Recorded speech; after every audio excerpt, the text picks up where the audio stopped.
मी फक्त 15 मिनिटांत घरी पोहोचणार होते, पण समृद्धी महामार्गावर त्या एका गोष्टीने माझा रस्ता कायमचा बदलून टाकला. मी प्रिया, त्या दिवशी माझ्या आयुष्यातला खूप खास दिवस होता. माझ्या बेस्ट फ्रेंडचं लग्न होतं आणि पूर्ण दिवस गोंधळ, गाणी, हसू, फोटो सगळं झाल्यावर मी रात्री परत निघाले. सगळ्यांनी मला थांबायला सांगितलं. रात्र झाली आहे, उद्या जा. पण मला दुसऱ्या दिवशी ऑफिस होतं. मी हट्ट केला आणि तिथेच मी पहिली चूक केली. रात्रीचे 1:30 वाजले होते. मी गाडी स्टार्ट केली आणि समृद्धी महामार्गावर आले. सुरुवातीला सगळं नॉर्मल होतं. गाडी स्मूथ चालत होती. रस्ता मोठा, सरळ, दोन्ही बाजूला अंधार, इतका अंधार की जणू रस्त्याच्या पलीकडे काहीच नाही. ना झाडं, ना घरं, ना माणसं, फक्त मी आणि माझी गाडी. 10-15 मिनिटांनी माझ्या मनात एक विचित्र फिलिंग आली, जणू कुणीतरी मला पाहत आहे. मी मागे मिररमध्ये पाहिलं, काहीच नव्हतं. मी मनाला समजावलं, अशा सिच्युएशनमध्ये असे भास होतच असतात. पण तरीही माझं मन ऐकायला तयार नव्हतं. हृदयाचे ठोके वाढतच चालले होते. मी स्पीड 90वर ठेवला होता, पण अचानक स्पीड 70वर, मग त्यानंतर अजून खाली 60वर आणि मग त्याच्यानंतर अजूनच खाली 50वर. गाडीचा स्पीड आपोआप कमी होत होता. मी ॲक्सिलरेटर दाबत होते, पण गाडीचा स्पीड वाढतच नव्हता. मी पॅनिक झाले. काय झालंय गाडीला? मीटर, फ्यूल, इंजिन सगळं नॉर्मल, पण गाडी ऐकत नव्हती. मी पुन्हा रिअल व्ह्यू मिररमध्ये पाहिलं आणि त्या क्षणी माझं हृदय थांबलं. माझ्या मागच्या सीटवर कोणीतरी बसलेलं होतं, पण दुर्गट दिसत होतं. काहीतरी अशी सफेद साडी, समोरून मोकळे सोडलेले केस, काही समजून येत नव्हतं. जणू काही एखादी बाई बसलेली असावी. मी मनातला डाऊट क्लिअर करण्यासाठी झटकन मागे वळून पाहिलं. सीट रिकामी, कोणीच नाही. पुन्हा मिररमध्ये पाहिलं आणि मला माझ्या डोळ्यांवर विश्वासच बसला नाही. ती बाई आता स्पष्ट दिसत होती. सफेद साडीमध्ये, समोर मोकळे केस सोडलेले. माझे हात थरथरू लागले. माझ्या डोळ्यात पाणी आलं. मी स्वतःला सांगत होते, हे खरं नाही, हे शक्य नाही. पण ती बाई हलत नव्हती, फक्त बसलेली होती.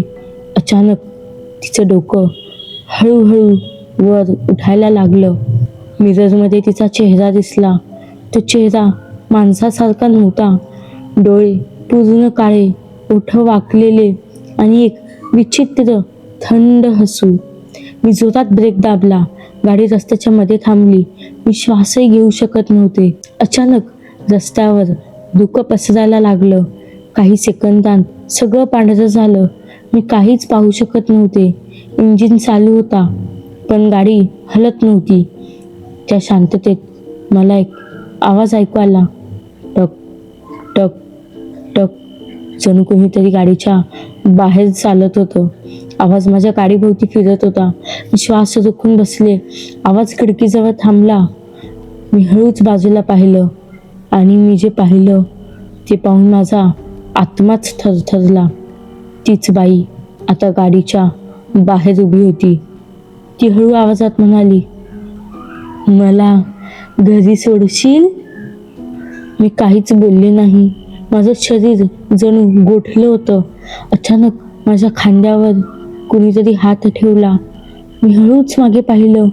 ती बाई आता माझ्या मागे सीटवर बसलेली होती आणि तिचा हात माझ्या खांद्यावर होता. तिचा हात थंड, अगदी बर्फासारखा.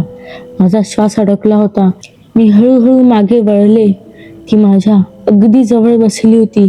तिचा चेहरा माझ्या कानाजवळ आणि ती कुजबुजली, उशीर झाला आहे, आता तू मला सोडू शकत नाहीस. अचानक माझ्या पायाने स्वतःच ॲक्सिलरेटर दाबला. मी दाबत नव्हते, पण गाडी जोरात पुढे निघाली. मीटर 60, 80, 100. मी स्टेरिंग पकडून बसले होते, पण कंट्रोल माझ्याकडे नव्हतं. मी आरशात पाहिलं.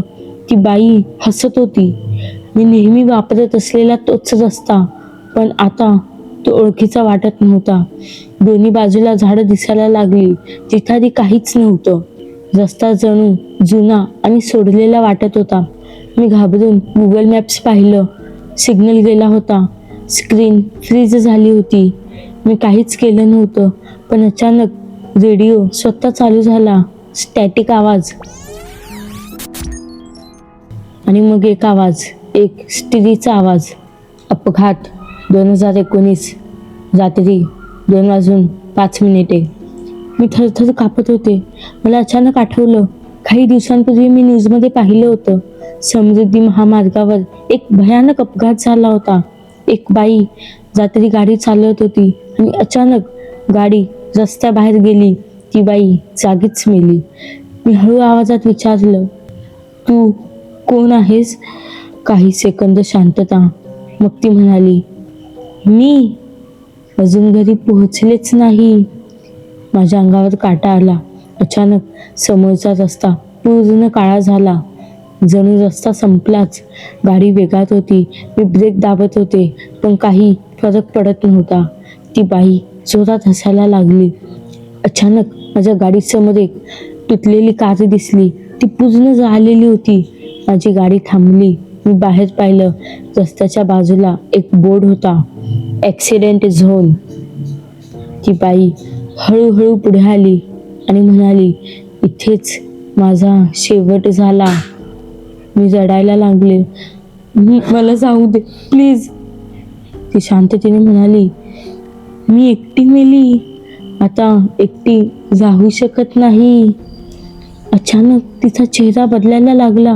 तिचे डोळे खोल गेले, त्वचा जळलेली आणि संपूर्ण चेहरा अपघातासारखा विकृत.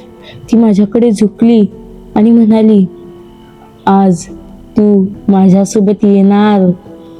मी डोळे बंद केले आणि पूर्ण ताकदीने ॲक्सिलरेटर दाबला. झटक्याने गाडी पुन्हा चालू झाली.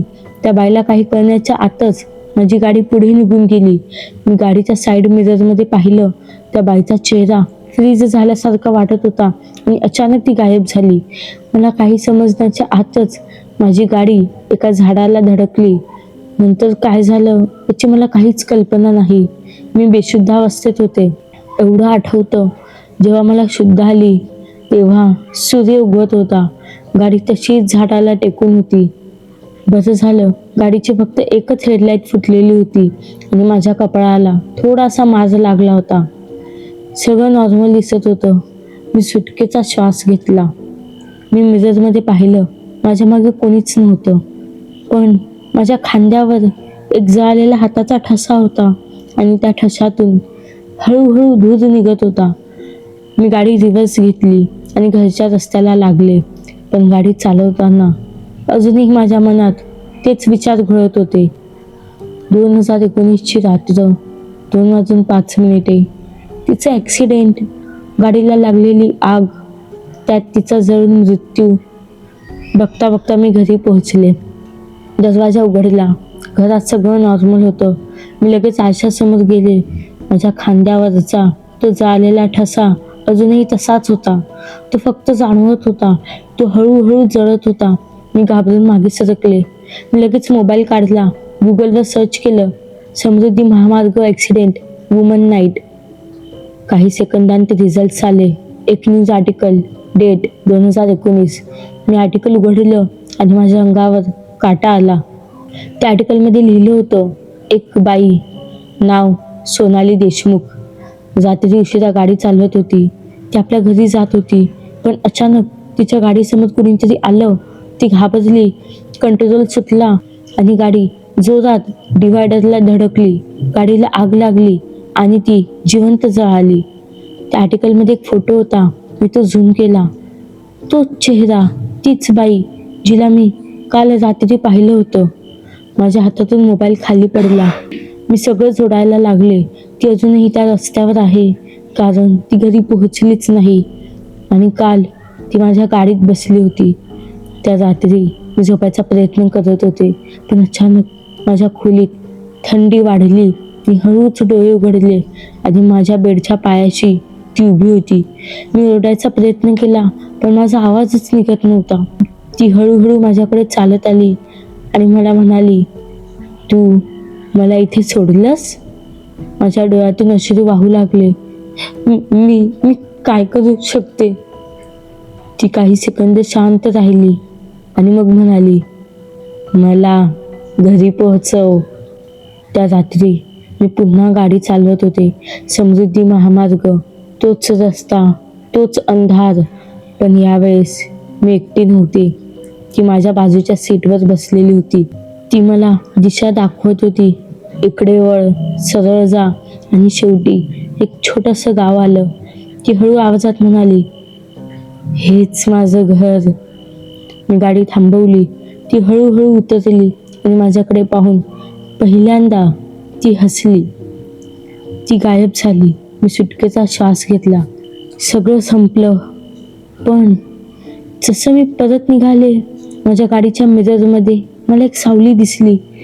मी मनात विचार केला, आता काय, पोचली की नाही ती? पण ते दुसरंच कोणीतरी होतं, ती नव्हती. समृद्धी महामार्गावर फक्त एकच आत्मा नाही, तो रस्ता अजूनही रिकामा नाही. तर मंडळी, ही कथा तुम्हाला कशी वाटली कमेंटमध्ये नक्की कळवा. आणि जर तुम्हाला ही कथा आवडली असेल तर लाईक करा, शेअर करा आणि चॅनलला सबस्क्राईब करायला विसरू नका. पुन्हा भेटूया अशाच एखाद्या चित्तथरारक नवीन भयकथेमध्ये. तोपर्यंत बाय बाय.